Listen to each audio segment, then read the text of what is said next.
আসসালামু আলাইকুম, কেমন আছেন সবাই? আশা করি ভালোই আছেন। তো আজকে কথা হলো বাইক শেয়ারিং করে বা বাইক রাইড করে মাসে কত টাকা ইনকাম করা যায়। আসলে অনেকে অনেক কথাই বলে বাইক রাইড করে মাসে 30,000 40,000 বা অনেকে এরকমও বলে যে মাসে 50,000 টাকা ইনকাম করে। আসলে কথাটি একেবারেই মিথ্যা না। হ্যাঁ, আমি নিজে বাইক শেয়ারিং করছি। আসলে মূলত একদিনে বাইক শেয়ার করে 1800+ টাকা ইনকাম করছি। আসলে মূলত কথা হচ্ছে আমি এই লাইনের নতুন। আমি ঢাকার রাস্তাঘাট তেমন চিনি না। তারপরও আমি একদিনে 1800+ টাকা ইনকাম করছি। তো এমন আছে কোনো কোনো দিনে 300, কোনো কোনো দিনে ইনকাম করতেই পারি নাই, এরকমও হয়েছে। অনেকে এরকমও বলছে যে হলো আপনার তার প্রতিদিন 1500, 2000 বা 3000 টাকা পর্যন্ত সে ইনকাম করছে। তো এবারে যদি 2000 টাকা ইনকাম করে তাহলে আপনার মাসে 7,500 টাকা হয়। অনেকে এরকম বলে যে বাইক রাইড করে সে মাসে প্লাস টাকা ইনকাম করে।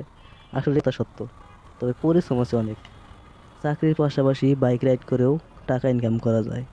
আমি ছোটোখাটো একটা চাকরি করি, তার পাশাপাশি বাইক রাইড করে মাসে 15 থেকে 18 হাজার টাকা ইনকাম করতে পারছি। আমি প্রতিদিন 3 থেকে 5 ঘন্টা এরকম করে বাইক রাইড করতাম। সবশেষে একটা কথাই, কোনো কাজে ছোট না। বাইককে যদি আপনি প্রফেশন ভাবে নিতে পারেন, আপনি এখান থেকে অনেক টাকা ইনকাম করতে পারবেন।